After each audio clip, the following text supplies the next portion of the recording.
नमस्कार दोस्तों, मैं आपकी दोस्त अनुराधा एक बार फिर से स्वागत करती हूँ आपके अपने ही चैनल अनु मिस में। तो जैसा कि फ्रेंड्स, आज की इस वीडियो में जो है हम लोग अलंकार को कंटिन्यू करेंगे और हम लोगों ने यमक अलंकार तक पढ़ लिया है और आज की इस वीडियो में हम लोग पढ़ेंगे श्लेष अलंकार। श्लेष अलंकार।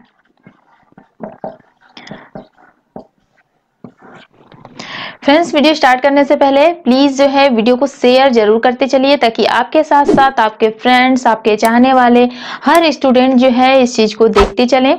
तो चलिए हम लोग स्टार्ट करते हैं। श्लेष अलंकार क्या होता है? तो फ्रेंड्स, सबसे पहले अगर हम बात करें श्लेष की, तो श्लेष जो है ये श्लिष्ट शब्द से बना है।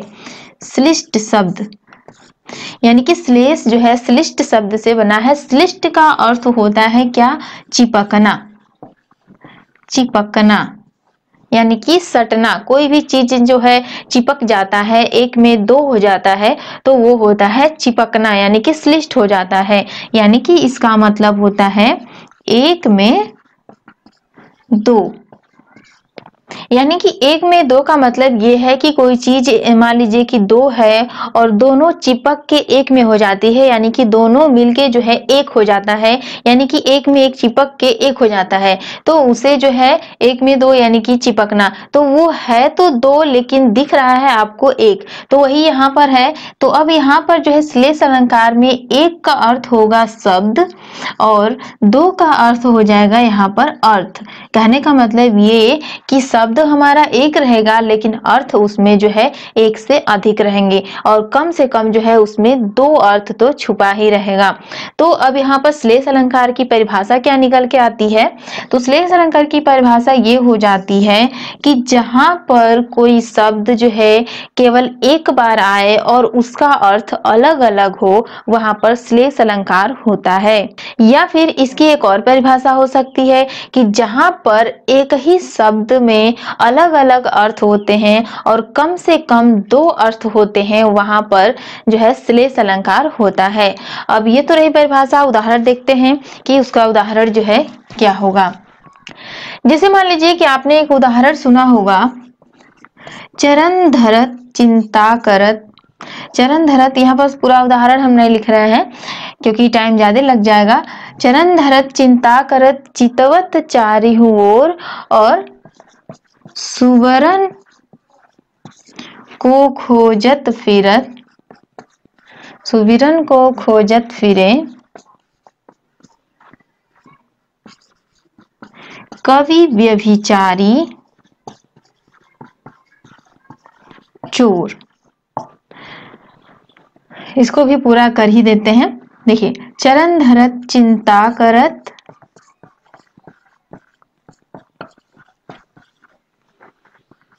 चितवत चारिहु ओर, ये उदाहरण है। अब यहाँ पर आप देख रहे हैं कि जब इसका अर्थ हम लोग निकालेंगे तो यहाँ ये जो सुबरन शब्द आ रहा है, इस सुबरन शब्द का यहाँ पर शब्द तो एक ही बार आया है सुबरन, लेकिन इसका अर्थ हम लोग जो देखेंगे तो इसका अर्थ जो है अलग अलग होगा। और इस सुबरन का अर्थ अब यहाँ पर दो नहीं तीन अर्थ आपको मिलेगा। पहले सुबरन का अर्थ अगर हम देखें, सुबरन जो है दो शब्द से मिलकर बना है, सु और वरन। तो सुधन वरन, यहाँ ब नहीं व रहेगा, सुवरन। देखिए, अब यहाँ पर सुधन वरन, तो पहले सुवरन का अर्थ अगर हम देखें तो सु मतलब होता है सुंदर और वरन का अर्थ होता है वर्ण, सुंदर वर्ण। दूसरे सुवरन की बात करें, सुधन वरन, तो यहाँ पर हो जाएगा सु मतलब सुंदर और वरन मतलब होता है स्त्री। तो यहाँ पर दूसरा अर्थ होगा सुंदर स्त्री।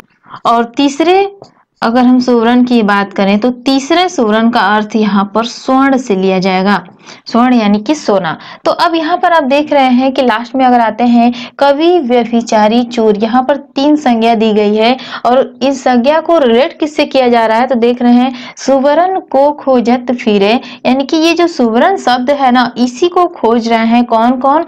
कवि, व्यभिचारी और चोर, यानी कि ये तीन लोग खोज रहे हैं। तो हमारे माइंड में ये आना चाहिए कि कवि अलग है, व्यभिचारी अलग है। व्यभिचारी मतलब होता है कि गलत विचारों वाला इंसान। कवि, व्यभिचारी और चोर 3 लोग हैं और तीनों खोज रहे हैं किसको? सुवर्ण को। तो सुवर्ण का अर्थ अब यहाँ पर अलग-अलग जरूर होगा, क्योंकि वही चीज व्यभिचारी भी नहीं खोज सकता है जो कवि खोज सकता है, और कवि जो खोज रहा है तो ऐसा नहीं है कि चोर भी जो है उसी सुवर्ण को खोज रहा है। तो अब यहाँ पर देखिए सुंदर वर्ण यानी कि सुंदर वर्ण। तो कवि के अर्थ में अगर देखा जाए तो कवि जो है क्या खोजेगा? सुंदर वर्ण खोजेगा, यानी कि सुंदर वर्णों की जो है उसे तलाश रहेगी। तो यहाँ जो सुवर्ण है वो कवि के लिए सुंदर वर्ण को डिनोट करता है। दूसरा जो सुवर्ण है ये सुंदर स्त्री, यानी कि जिसके जो विचार हैं थोड़ा गलत हैं, यानी कि ऐसे लोग जो कि गलत विचारों वाले होते हैं, अच्छे नहीं होते हैं।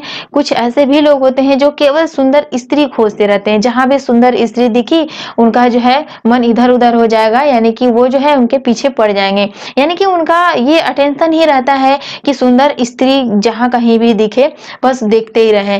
तो व्यभिचारी जो है सुंदर स्त्री की हमेशा तलाश में रहता है। उसके बाद चोर की बात करें तो चोर ना ही सुंदर स्त्री खोजेगा और ना ही वो वर्ण खोजेगा, इन दोनों से उसे कोई मतलब नहीं है, उसे मतलब है सोने से। तो जो तीसरा अर्थ हमारा निकल के आता है स्वर्ण, तो स्वर्ण जो है ये चोर के लिए डिनोट करता है। तो कहने का मतलब यहाँ पर जो सुवर्ण शब्द आ रहा है, इस सुवर्ण शब्द का अर्थ 3 बार लिया जाएगा, यानी कि जो सुवर्ण शब्द है इसमें 3 अर्थ हमारे चिपके हुए हैं। तो ये जो सुवर्ण है ये 1 है और 1 में यहाँ पर 3 है, यानी कि जो अर्थ है वो 3 है। तो हमने कहा कि अर्थ मिनिमम 2 होना चाहिए, 2 से अधिक भी हो सकता है। तो यहाँ पर आप देख रहे हैं कि सुवर्ण में 3 अर्थ निकल रहे हैं, कवि के लिए वर्ण, व्यभिचारी के लिए सुंदर स्त्री और चोर के लिए सोना। तो इस तरीके से इस उदाहरण में हमारा श्लेष अलंकार होगा। अगला उदाहरण देखते हैं। अगर आपको वीडियो जरा भी पसंद आ रही हो तो प्लीज फ्रेंड्स वीडियो को शेयर जरूर करते चलिए, ताकि आपके साथ साथ जो है और भी जितने स्टूडेंट हैं वो लोग भी ये सारी चीजें जाने। अब देखिए यहाँ पर एक उदाहरण है कि जो घनीभूत पीड़ा थी मस्तक में स्मृति छाई, दुर्दिन में आंसू बनकर आज बरसने आई। अब यहाँ पर जो है आप देख पा रहे हैं कि जो घनीभूत शब्द यहाँ पर आ रहा है, घनीभूत, इसका अर्थ अलग अलग होगा। तो इसका अर्थ क्या क्या होगा? तो एक घनीभूत का अर्थ यहाँ पर होगा, एक घनीभूत का अर्थ होगा कि कुछ समय से जो हमारे मस्तिष्क में, जो हमारे मन में जो पीड़ा इकट्ठा हुई है, यानी कि इकट्ठा पीड़ा की बात कह गई है, कष्ट की बात कही गई है। यानी कि घनीभूत का अर्थ होता है कि कुछ समय से जो हमारे मन में, जो हमारे मस्तिष्क में पीड़ा इकट्ठा हुई है, ये घनीभूत का अर्थ होगा। दूसरे घनीभूत का अर्थ होगा यहाँ पर बादल से, यानी कि जो घनाघोर बादल है, काले बादल है जो बरसने वाले होते हैं, उस बादल से जो है यहाँ घनीभूत को डिनोट किया गया है। तो यहाँ पर ये घनीभूत के 2 अर्थ होंगे। तो अब यहाँ पर एक और चीज कि पीड़ा थी मस्तक में स्मृति छाई। अब यहाँ देखिए दुर्दिन, ये जो शब्द आया है, इस दुर्दिन का भी यहाँ पर 2 अर्थ होगा। पहले यहाँ पर इसका हम लोग अर्थ देख लेते हैं। जो घनीभूत पीड़ा थी मस्तक में स्मृति सी छाई, यानी कि कुछ समय से जो हमारे मस्तिष्क में, जो हमारे मस्तक में जो है पीड़ा इकट्ठा हुई थी, वो दुर्दिन में आंसू बनकर आज बरसने आई। वो जो है दुर्दिन का अर्थ यहाँ पर हो गया कि बुरे दिन। तो वो जो है जब बुरे दिन आते हैं, बुरे दिन जब आए तो वो आंसू के रूप में जो है बाहर निकलने लगी। और दूसरा अर्थ इसका ये होगा कि जो बादल जो है इकट्ठा किए हुए पानी को, यानी कि ऐसे बादल जो कुछ दिनों से पानी को इकट्ठा किए हुए हैं, वो बरसात के दिन में जो है पानी के रूप में बरस रहे हैं, यानी कि पानी के रूप में बरसा रहे हैं। तो यहाँ पर हमने देखा कि जो दुर्दिन शब्द है, दुर्दिन का एक अर्थ हमने क्या देखा? बुरे दिन, बुरे दिन। और एक दुर्दिन का अर्थ यहाँ पर हो जाएगा बारिश के दिन, बारिश के दिन, यानी कि बारिश के समय जो कि बरसात होता है उसकी बात कही गई है। तो यहाँ पर आप देख रहे हैं कि घनीभूत का भी 2 अर्थ निकल रहा है और दुर्दिन शब्द का भी 2 अर्थ निकल रहा है, यानी कि शब्द जो है एक शब्द में 2 अर्थ निकल रहे हैं। तो यहाँ पर भी जो है हमारा श्लेष अलंकार होगा। तो कहने का मतलब ये है कि जहाँ पर भी कोई शब्द एक बार हो और उसका अर्थ जो है 2 से अधिक हो, यानी कि उसके अर्थ कई हो, वहाँ पर श्लेष अलंकार होता है, जैसे कि यहाँ पर आप लोगों ने देखा। तो फिलहाल फ्रेंड्स आज के लिए इस वीडियो में बस इतना ही। आई होप कि आपको श्लेष अलंकार समझ में आया होगा। अगर आपको अलंकार में कहीं भी कोई भी डाउट होता है तो आप हमें कमेंट कर सकते हैं। तो फिलहाल फ्रेंड्स अगर आपको वीडियो जरा भी पसंद आई हो तो प्लीज फ्रेंड्स वीडियो को एक लाइक और शेयर जरूर कर देना।